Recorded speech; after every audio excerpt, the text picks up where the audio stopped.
এটা আমাদের আলম ইঞ্জিনিয়ারিং ওয়ার্কশপের গাড়ি। এই যে ধান মারাই করতেছে, 36 গোলায় 36 ইঞ্জিন তোলা আছে গাড়িটাতে, 64 ইঞ্চি লম্বা। দেখেন গাইস কত সুন্দর ধান মারা হচ্ছে, দেখেন সামনে কোনো ধান যাবে না এবং ধান ফ্রেশ। গাড়িটা কত সুন্দরভাবে চলতেছে গাড়ি, দেখেন আপনারা। আলম ইঞ্জিনিয়ারিং ওয়ার্কশপের গাড়ি।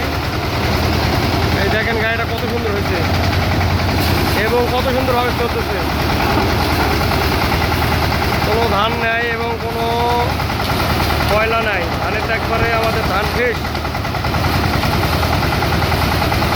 আমাদের গাড়ি